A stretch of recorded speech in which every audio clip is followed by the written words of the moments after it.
Good morning बच्चों। BSc third year और BSc BEd four year के लिए ऑर्गेनिक केमिस्ट्री का हमारा टॉपिक चल रहा है हेटेरोसाइक्लिक कंपाउंड, जिसके अंदर हमने 5 मेंबर रिंग पिरोल कंप्लीट हो गया था। अब 5 मेंबर रिंग का एक दूसरा सदस्य चल रहा है फ्यूरेन। फ्यूरेन के कुछ पार्ट हमने कर लिया था और अब आती है फ्यूरेन की रासायनिक अभिक्रिया, जिसके अंदर आती है प्रतिस्थापन अभिक्रिया। एक दो रिएक्शन हमने पहले कंप्लीट कर ली थी। अब उसके बाद में हम करते हैं इलेक्ट्रॉन्स में प्रतिस्थापन अभिक्रिया। तो फ्यूरेन जो है वो इलेक्ट्रॉन्स में प्रतिस्थापन अभिक्रिया शो कर सकता है, जिसके अंदर फर्स्ट रिएक्शन जैसे ये हमारे पास फ्यूरेन है और फ्यूरेन की CH3 C double bond ONO2, यानी कि अपने किसके साथ रिएक्शन कराएंगे? Acetyl nitrate. किसके साथ रिएक्शन करवा रहे हैं? Acetyl nitrate. एसिटिल नाइट्रेट और नाइट्रेट के लिए क्या आता है? NO3। तो यहाँ 2 की तरह 3 आएगा, या यहाँ 2 लगा करके हम क्या कर सकते हैं, वो कर सकते हैं यहाँ पर। तो इसके साथ रिएक्शन कराएंगे। यहाँ से एक हाइड्रोजन बाहर निकलेगा CH3COOH के साथ में, और ये फ्यूरेन के साथ जुड़ जाएगा, ये NO2 और प्लस में CH3COOH बाहर निकल जाएगा 1 और 2, क्या प्राप्त हो जाएगा? 2 नाइट्रोफ्यूरेन। क्या प्राप्त हो जाएगा? 2 नाइट्रोफ्यूरेन। तो इस तरीके से प्रतिस्थापन अभिक्रिया, जिसके अंदर एसिटिल नाइट्रेट के साथ रिएक्शन करवाते हैं और 2 नाइट्रोफ्यूरेन हमें प्राप्त होता है। दूसरी रिएक्शन हम करवाते हैं SO3 के साथ सल्फर ट्राईऑक्साइड के साथ। ये हमने फ्यूरेन ले लिया और इस फ्यूरेन की क्या करवाएं? SO3 के साथ रिएक्शन करवाएं। SO3 के साथ रिएक्शन करवाने पर ये 2 नंबर कार्बन के साथ जुड़ जाते हैं। ठीक है, ये कंडीशन आ जाएगी और यहाँ पर क्या जुड़ जाएगा? SO3H जुड़ जाएगा और इसको बोला जाएगा furan 2 sulphonic acid. Furan 2 sulphonic acid प्राप्त हो जाएगा। तो प्रतिस्थापन अभिक्रिया के अंदर हम एसिटिल नाइट्रेट के साथ रिएक्शन करवाते हैं तो हमें नाइट्रोफ्यूरेन प्राप्त होता है, और अगर हम SO3 के साथ रिएक्शन करवाते हैं तो फ्यूरेन 2 सल्फोनिक एसिड प्राप्त होता है, यानी कि प्रतिस्थापन शो करता है। फ्यूरेन के ही फॉर्म में अगर हम एक फ्यूरोइक एसिड काम में लें और फ्यूरोइक एसिड की हम Br2 के साथ अभिक्रिया करवाएं, क्योंकि फ्यूरेन के साथ -I प्रभाव वाला समूह कौन सा होता है? Carboxylic acid. और कार्बोक्सिलिक समूह को जब जोड़ दिया जाता है तो फ्यूरेन से वो किस में चेंज हो जाता है? फ्यूरोइक एसिड में चेंज हो जाता है। तो देखिए फ्यूरोइक एसिड 3 नंबर रिएक्शन, ये फ्यूरेन हमारे पास, और इस फ्यूरेन के साथ यहाँ पर हम क्या करें? कार्बोक्सिलिक एसिड जोड़ दें तो ये किसको शो करेगा? फ्यूरोइक एसिड को शो करेगा। फ्यूरोइक एसिड को शो करेगा और इसकी क्या करवाएंगे? Br2 के साथ रिएक्शन करवाएं। तो इधर वाला 2 नंबर कार्बन है, उसके साथ तो कार्बोक्सिलिक के ग्रुप जुड़ा हुआ है। ठीक है, तो अब देखिए इधर वाले कार्बन के साथ क्या जुड़ जाएगा? Br जुड़ जाएगा। तो क्या बन जाएगा? ब्रोमोफ्यूरोइक एसिड।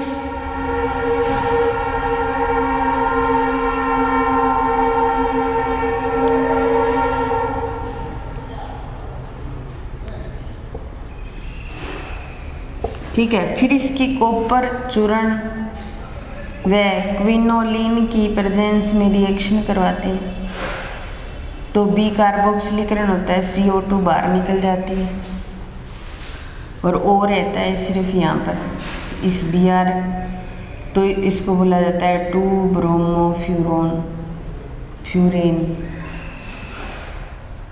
ब्रोमोफ्यूरेन बोला जाता है।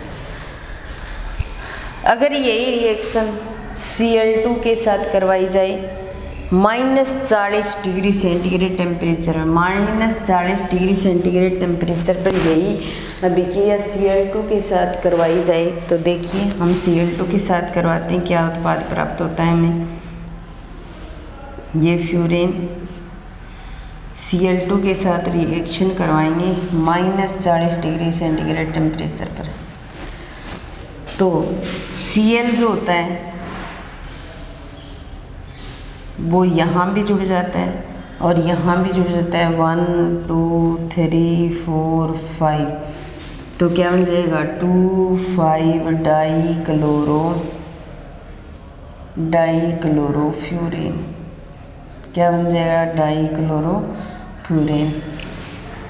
तो देखिए फ्यूरेन की एसिटिल नाइट्रेट के साथ रिएक्शन कराई 2 नाइट्रोफ्यूरेन प्राप्त हो गया। SO3 के साथ रिएक्शन कराई फ्यूरेन 2 सल्फोनिक एसिड प्राप्त हो गया। फ्यूरोइक एसिड के साथ Br2 की रिएक्शन कराई तो ब्रोमोफ्यूरोइक एसिड प्राप्त हो गया। बी कार्बोक्सिलीकरण कराया तो 2 ब्रोमोफ्यूरेन प्राप्त हो गया। Cl2 के साथ रिएक्शन करवाई तो 2,5 डाइक्लोरोफ्यूरेन प्राप्त हो गया। तो इस तरीके से ये फ्यूरेन जो होता है वो प्रतिस्थापन अभिक्रिया शो करता है, जिसके अंदर हमने 3-4 रिएक्शन कर लिए प्रतिस्थापन अभिक्रिया की। वैसे कोई मेन हेडिंग नहीं होती, सीधी लाइन में रिएक्शन शो की हुई है। आपको नोट्स भेज दिए जाएंगे, आप देख लेना। कुछ तो भेज भी दिए हैं आपको इस चैप्टर के, कुछ रहते हैं वो भेज देंगे।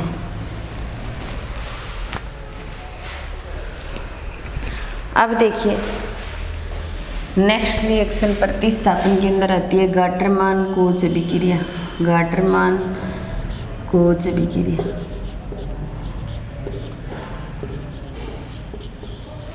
और गाटरमान कोच अभिक्रिया को मैं करवा चुकी हूँ आपको। HCN और HCl की प्रेजेंस में करवाई जाती है, चाहे वो फिर फिनोल की गाटरमान कोच अभिक्रिया हो, चाहे वो एल्डिहाइड की गाटरमान कोच अभिक्रिया हो, चाहे वो फ्यूरेन की हो। ठीक है ना, प्रोडक्ट तो उसी फॉर्म में प्राप्त होता है और सभी रिएक्शन के अंदर एल्डिहाइड समूह आ जाता है। जब हम गाटरमान कोच रिएक्शन करवाते हैं तो फ्यूरेन के साथ भी रिएक्शन करवाएंगे तो गाटरमान कोच अभिक्रिया के अंदर एल्डिहाइड समूह इसके अंदर आ जाएगा। ये क्या है, फ्यूरेन और फ्यूरेन के साथ HCN और HCl की रिएक्शन करवाते हैं। रिएक्शन करवाने पर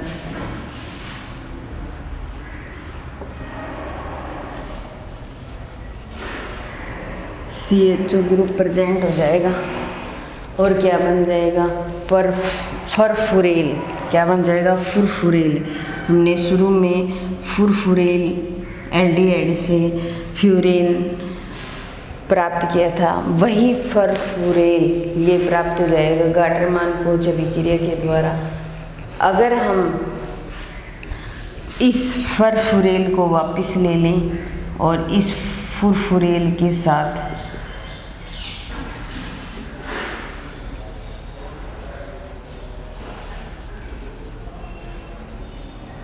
फरफुरेल एल्डिहाइड भी कह सकते हैं इसको, वैसे फुरफुरेल ही है इसका नाम।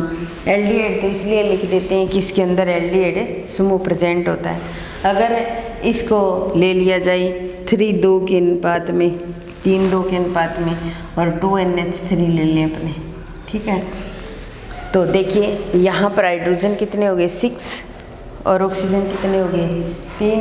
तो 3 हाइड्रोजन के रूप में 3 H2O के रूप में ये बाहर निकल जाएंगे। तो हम ऐसा लिख सकते हैं,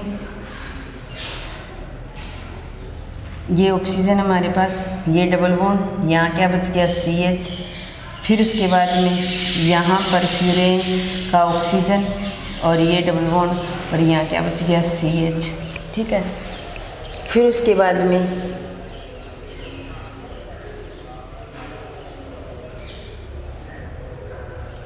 ये तीसरा फ्यूरेन और यहाँ क्या बच गया CH, ये CH N के साथ जुड़ जाएगा, ये CH भी N के साथ जुड़ जाएगा, N और CH के बीच में क्या जाएगा, डबल बॉन्ड आ जाएगा और क्या प्राप्त हो जाएगा, हाइड्रोफ्यूरामाइड, हाइड्रोफ्यूरेमाइड,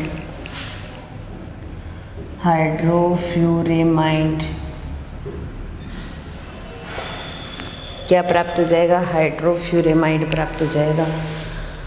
अब देखिए फ्यूरेन की गाटरमान कोच विक्रिया कराई, HCnHCl के साथ रिएक्शन कराई, फुरफुरेल प्राप्त हो गया। फुरफुरेल की वापस अमोनिया के साथ रिएक्शन करवाते हैं 3:2 के अनुपात में, तो हमें क्या प्राप्त होता है, हाइड्रोफ्यूरेमाइड प्राप्त होता है। क्या प्राप्त होता है भाई, हाइड्रोफ्यूरेमाइड प्राप्त होता है। तो ये भी क्या होती है, एक प्रतिस्थापन अभिक्रिया, गाटरमान कोच अभिक्रिया प्रतिस्थापन अभिक्रिया के अंदर ही आती है।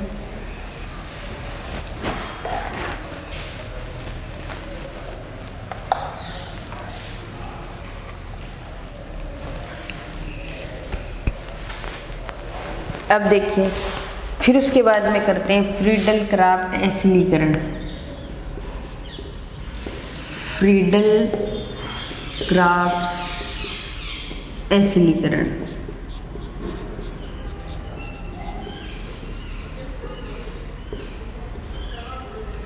एसिटिलीकरण, एसिलीकरण, एसिलीकरण, एसिटिलीकरण और एसिलीकरण दोनों में फर्क है। एसिटिलीकरण का मतलब एसिटिल क्लोराइड के साथ रिएक्शन करवाना। एसिटिलीकरण का एसिलीकरण का मतलब एसिटिक एनहाइड्राइड के साथ रिएक्शन करवाना। फ्यूरेन लेंगे हम, ये ले लिया फ्यूरेन, और इसकी एसिटिक एनहाइड्राइड के साथ रिएक्शन करवाएंगे। ये क्या है, एसिटिक एनहाइड्राइड,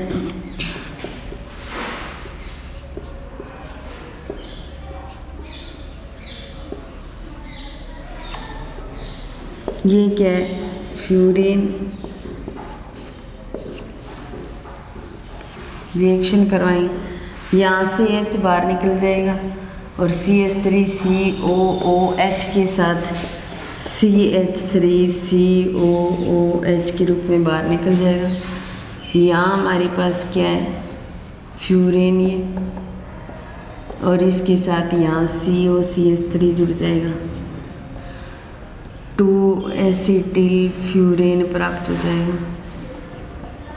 2 एसिटिल फ्यूरेन प्राप्त हो जाएगा। ये थी हमारी फ्रीडल क्राफ्ट एसिलीकरण, जिसके अंदर फ्यूरेन की एसिटिक एनहाइड्राइड के साथ रिएक्शन करवाते हैं। फ्यूरेन का अगर मर्क्यूरीकरण करवाना चाहें तो मर्क्यूरीकरण भी करवा सकते हैं। फ्यूरेन का अगर मर्क्यूरीकरण करवाना चाहें तो मर्क्यूरीकरण भी करवा सकते हैं। तो मर्क्यूरीकरण की विक्रिया करवाएंगे हम। फ्यूरेन ले लिया, ठीक है, और इसकी HgCl2 के साथ CuCl2 की प्रेजेंस में रिएक्शन करवाना चाहें तो फ्यूरेन का मर्क्यूरीकरण हो जाएगा। यहाँ पर क्या जुड़ जाएगा, HgCl जुड़ जाएगा, ठीक है। फिर इसकी 2 प्रकार से रिएक्शन करवा सकते हैं। X2 के साथ रिएक्शन करवाएंगे तो यहाँ 2 नंबर कार्बन के साथ X जुड़ जाएगा, तो क्या बन जाएगा, 2 हेलो फ्यूरेन प्राप्त हो जाएगा, 2 हेलो फ्यूरेन प्राप्त हो जाएगा। इसकी रिएक्शन हम एसिटिल क्लोराइड के साथ करवाएं तो ये HgCl2 के रूप में बाहर निकल जाएगा और इसके साथ क्या जुड़ जाएगा,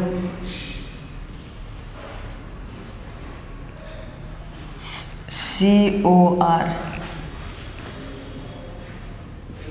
2 एसिटिल फ्यूरेन।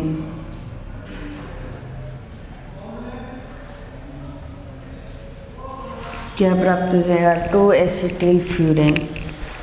तो मर्क्यूरीकरण करवाया, HgCl2 कॉपर क्लोराइड की प्रेजेंस में रिएक्शन करवाई, मर्क्यूरीकरण हो गया फ्यूरेन का। फिर X2 के साथ करवा रहे हैं तो 2 एलो फ्यूरेन प्राप्त हो रहा है। एसिटिल क्लोराइड के साथ रिएक्शन करवाएंगे तो Cl बाहर निकल जाएगा और COR जुड़ जाएगा, तो क्या बन जाएगा, 2 एसिटिल फ्यूरेन। क्या प्राप्त हो जाएगा भाई, 2 एसिटिल फ्यूरेन। तो इस तरीके से अपने क्या कर सकते हैं, फ्रीडल क्राफ्ट एसिलीकरण और मर्क्यूरीकरण फ्यूरेन का करवा सकते हैं। तो ये थी प्रतिस्थापन अभिक्रिया। अभी 1-2 रिएक्शन और बाकी है। एक बार तो क्लास यहीं समाप्त करते हैं। धन्यवाद।